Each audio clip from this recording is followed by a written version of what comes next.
ദൈവത്തിൻ്റെ ഫേവർ നമ്മളെല്ലാവരും യൂസ് ചെയ്യുന്നൊരു വേർഡാണത്. ദൈവത്തിൻ്റെ ഫേവർ എൻ്റെ കൂടെ ഉണ്ടായിരുന്നു. നമ്മൾ പ്രാർത്ഥിക്കുമ്പോഴും സാക്ഷ്യം പറയുമ്പോഴൊക്കെ നമ്മൾ പറയും, കർത്താവിൻ്റെ ഫേവർ എൻ്റെ കൂടെ ഉണ്ടായിരുന്നത് കൊണ്ടാണ് എനിക്കത് ലഭിച്ചതെന്നൊക്കെ.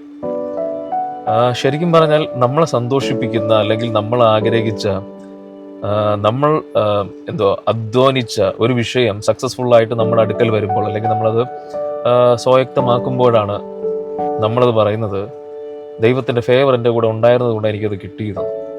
ശരിക്കും പറഞ്ഞാൽ എന്താണ് ദൈവത്തിൻ്റെ ഫേവർ? ശരിക്കും ഞാൻ അധ്വാനിച്ചതും ഞാൻ ആഗ്രഹിച്ചതും എനിക്ക് കിട്ടുമ്പോൾ അത് ദൈവത്തിൻ്റെ ഫേവറാണോ, അതോ എൻ്റെ ഫേവറിനെ ദൈവം അക്സെപ്റ്റ് ചെയ്തിട്ട് നമുക്കത് സ്വന്തമാക്കുവാൻ തക്കാണ് ദൈവം നമ്മുടെ പ്രാപ്തിയുള്ളവനാക്കിയതാണ്? ഫേവർ എന്ന് പറയുന്നത് ഗ്രേസ് എന്ന് പറയുന്നത് ഒന്ന് തന്നെയാണ്. അതായത് അർഹതയില്ലാതെ ഇരിക്കുന്ന സ്ഥാനത്ത് നമുക്ക് ലഭിക്കുന്നൊരു ദാനമാണ്. രക്ഷിക്കപ്പെടുവാൻ ഒരു അർഹതയുമില്ല, സ്വഭാവവും അതുപോലെ തന്നെ നമ്മുടെ കൾച്ചറും ഒക്കെ വെച്ച് നോക്കിക്കഴിഞ്ഞാൽ. പക്ഷെ ദൈവത്തിൻ്റെ അസാധാരണമായ ഒരു ഫേവർ ആയിരുന്നു തൻ്റെ പുത്രനായ ക്രിസ്തുവിനെ നമുക്ക് നൽകുക എന്നുള്ളത്. നമുക്ക് ലഭിച്ച ദൈവത്തിൻ്റെ ഏറ്റവും വലിയ ഫേവർ അല്ലെങ്കിൽ ഗ്രേസ് എന്ന് പറയുന്നത് കർത്താവ് യേശു ക്രിസ്തുവിനെ നമുക്ക് ലഭിച്ചത് തന്നെയാണ്.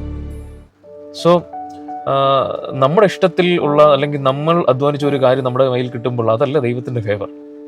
ദൈവത്തിൻ്റെ ഇഷ്ടം അല്ലെങ്കിൽ ദൈവത്തിൻ്റെ ഹൃദയത്തിലെ പദ്ധതി നമ്മുടെ ജീവിതത്തിൽ എസ്റ്റാബ്ലിഷ് ചെയ്യുമ്പോൾ അല്ലെങ്കിൽ നമ്മുടെ ജീവിതത്തിൽ അത് അപ്ലൈ ചെയ്യുമ്പോൾ അതിൻ്റെ റിസൾട്ടിനെയാണ് ദൈവത്തിൻ്റെ ഫേവർ എന്ന് പറയുന്നത്. ദൈവത്തിൻ്റെ ഫേവർ എന്ന് പറയുന്നത് നമ്മൾ ദൈവത്തിൻ്റെ ഇഷ്ടത്തെ ചെയ്യുമ്പോൾ സംഭവിക്കുന്ന ആ റിസൾട്ടിൻ്റെ അതിൻ്റെ ദൃശ്യതയാണ്. ആ റിസൾട്ട് കൊണ്ട് എന്താണോ പുറത്തു വരുന്നത് ആ മറുപടിയാണ് ശരിക്കും പറഞ്ഞാൽ ദൈവത്തിൻ്റെ ഫേവർ. ദൈവത്തിൻ്റെ ഫേവർ അബ്രഹാമിൻ്റെ ലൈഫിനകത്ത് ഇറങ്ങി വന്നു.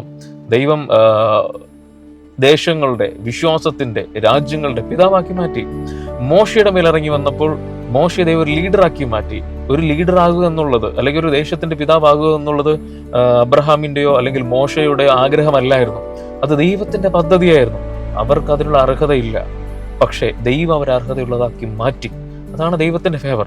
നിങ്ങളെക്കുറിച്ചുള്ള ദൈവത്തിന്റെ ഫേവർ എന്താണെന്ന് മനസ്സിലാക്കി അതിനുവേണ്ടി അധ്വാനിക്കുകയും അതിനുവേണ്ടി പ്രാർത്ഥിക്കുകയും അതിനുവേണ്ടി പ്രയത്നിക്കുകയും ചെയ്യും.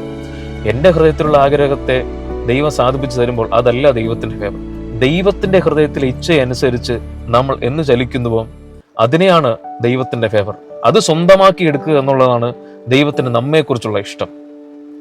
God bless you.